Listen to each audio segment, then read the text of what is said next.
السلام عليكم، معاكم محمود السرنكاوي من قناه السرنكاوي. وفيديو النهارده هيكون عباره عن اغرب 3 اكلات مصريه لو ما اكلتهمش ما تبقاش مصري اصيل. يلا بينا. ودلوقتي انا عايزكم تجيبوا زي ما انا جايب بالظبط علبه الكشري وعلبه الصلصه ورغيف عيش وطبعا المعلقه عشان ناكل بيها، بالاضافه الى كيس شطه وكيس دقه عشان برضو التحبيشه تفتح النفس ونعرف ناكل كويس جدا. انا عايزكم تعملوا زي ما انا هعمل بالحر الواحد. تابعوني. اول حاجه هنفتح علبه الكشري زي ما انتم شايفين كده، تمام. وبعدين هتحطوا الصلصه بقى زي ما تحب بقى، كلها مش كلها، نص العلبه زي ما تحبوا، بس انا بحب احطها كلها يعني بصراحه. تمام، بسم الله. تمام، ادي العلبه فاضيه يعني. ماشي. بعد كده هنحط الشطه، لان انا بصراحه من عشاق الشطه يعني، ما بس مش قوي، بس هي بتفتح النفس يعني، بتدي طعم حلو كده. تمام، يلا بسم الله. ونحط الدقه. معلش بس، تمام، هي الدقه مفتوحه. ماشي، بسم الله. وبعد كده هتقلبوا الكشري شمال ويمين وفوق وتحت زي ما انا هعمل بالظبط. تابعوني.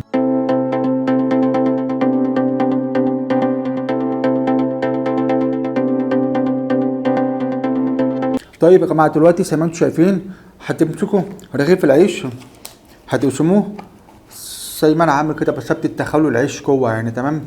وبعد كده على فكره الاكله دي بتعتبر من اكتر الاكلات المشهوره في مصر عموما، وخصوصا في طنطا وفي المحله الكبيره. وطبعا تحياتي لكل الطنطاويه اللي في بلدي اللي هي طنطا، وانا بفتخر ان انا من البلد دي طبعا. وتحيه كبيره جدا لكل المحلويه. شوفوا انا هعمل ايه دلوقتي.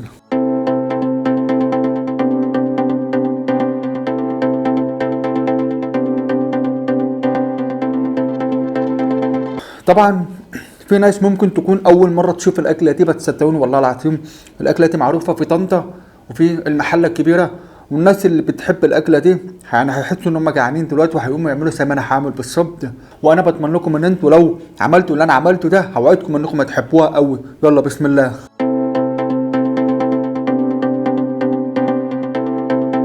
والله يا جماعه حاجه كده فوق الوصف يعني. طبعا المشاهدين اللي هم من طنطا لو كانوا بيتفرجوا عليا، الكشري ده من محل اسمه توما. توما بيعتبر من اكتر المحلات المشهوره بتاعت الكشري الطنطا، واكيد طبعا ليه فروع تانية، بس انا بصراحه ما اعرفش يعني. وهوعدكم ان انا لو عرفت ممكن اسيب العناوين بتاعته في الوصف او في الديسكربشن تحت الفيديو. يلا بسم الله.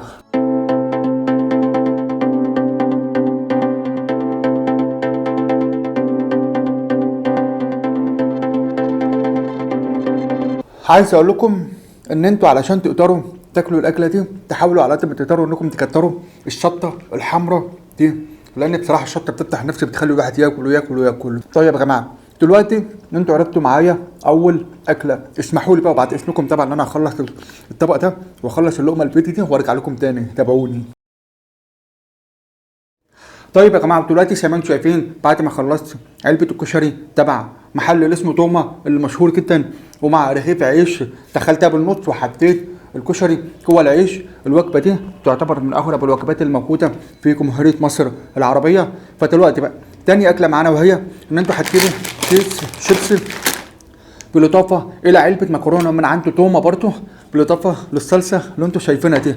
بس من قبل ما نفتح العلبتين دول، اول حاجه لازم تفتحوا كيس الشيبسي. انا بحبه بالطماطم يعني بالشكل ده، وهتمسكوا الكيكه زي ما انا ماسكها كده، وتحاولوا على قد ما تقدروا انكم تكسروا الشيبسي اللي جوه، ولكن ما توصلوش ان هو يبقى يعني في يعني يبقى برضه وسط يعني. تمام، ده شكرا عامل ايه.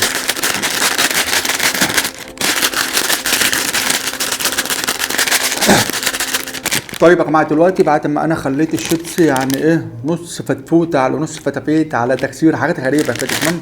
دلوقتي هنبدا ندخل على علبه المكرونه.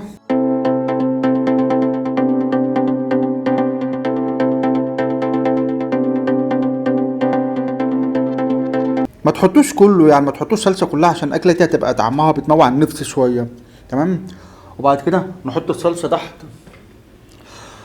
وطبعا زي ما عملنا في الكشري بالظبط هنقلب المكرونه زي ما انتم شايفين فوق وتحت ويمين وشمال.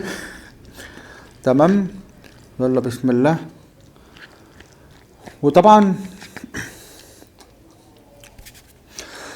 وطبعا اللي انا بعمله ده ممكن هيبقى مقرف بالنسبه لكم، بس والله انا مش عايزكم تحكموا على اي حاجه الا لما تجربوا كل حاجه انا بعملها.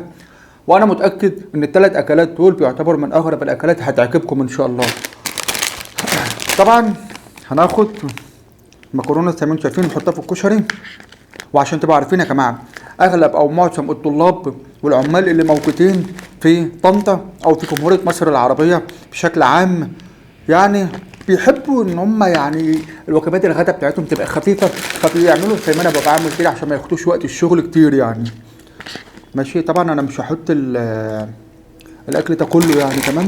انا بس بوريكم وبعد كده هاكل مع نفسي يعني، تمام. يلا. طبعا بعد ما انا حطيت المكرونه مع الشيبسي زي ما انتم شايفين بالشكل ده، هنبدا ناكل بالمعلقه واحده واحده.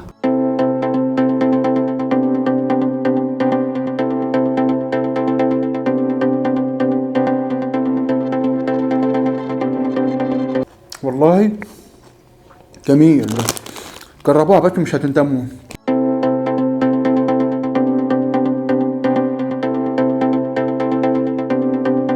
فانا ممكن الاقي في بعض التعليقات واحد او واحده يقولوا طيب ما انت ممكن يا عم الفالح تكسر الشيبسي وتفضيه في علبه المكرونه او في طبق تاني، بس انا ما بحبش كده بصراحه.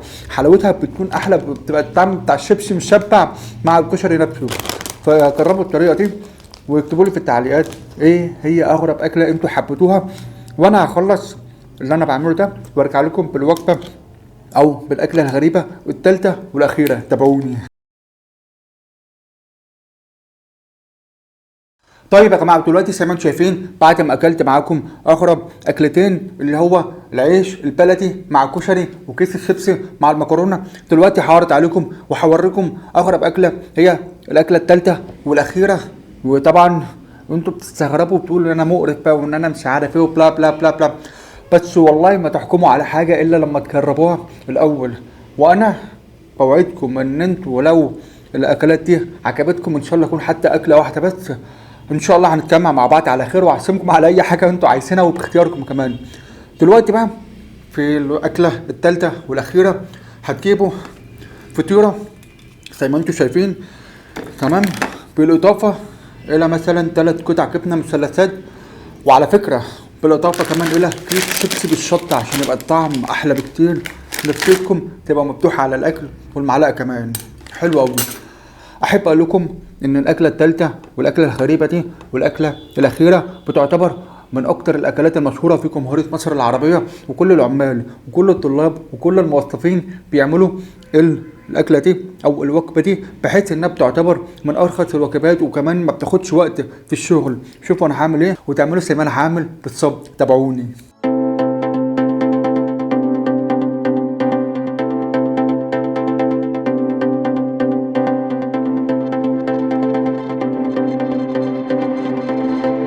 ودلوقتي زي ما انتم شايفين يا جماعه انا فتحت اخر حته جبنه، تمام. بعد كده بقى تجيبوا المعلقه وتهرسوهم بقى تطحنوهم معرفش، المهم شوفوا انتوا انا بعمل ايه واعملوا زيي بالظبط.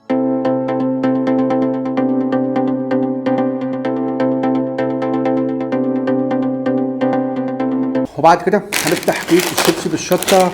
انا ممكن افضيه كله افضيه نصه عادي يعني، كل واحد باختياره. يلا شوفوا انا هعمل ايه.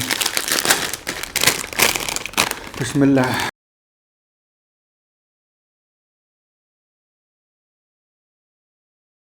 وطبعا زي ما انتم شايفين تعملوا زي ما انا هعمل كده، تمام. وما تشغلوش بالكم باي حاجه خالص يا جماعه، المهم بطنكم تبقى مبسوطه، ومهم ان انتوا تبقوا ايه مرتاحين في حياتكم وبتاكلوا كل حاجه انتوا نفسكم فيها. بسم الله.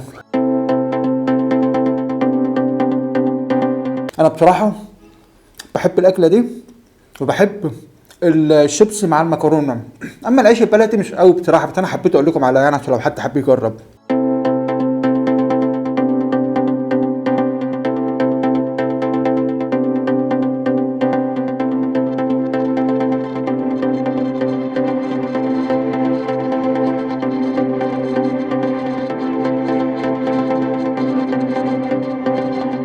استأذنكم اخلص بس الاكله التالتة دي وارجع لكم تاني. تابعوني.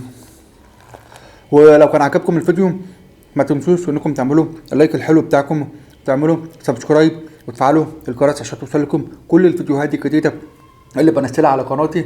وان شاء الله كل جديد هيعجبكم. وبرضه لو كان عندكم افكار جديده عن اي حاجه، عن مثلا مقلب مع صحابي، تحدي، اي اكلات غريبه حابين ان انا اعملها او تشوفوها مني، علقوا في كومنت تحت او في التعليقات، وان شاء الله مش هتاخر عليكم. وان شاء الله اشوفكم في فيديو جاي. بيس.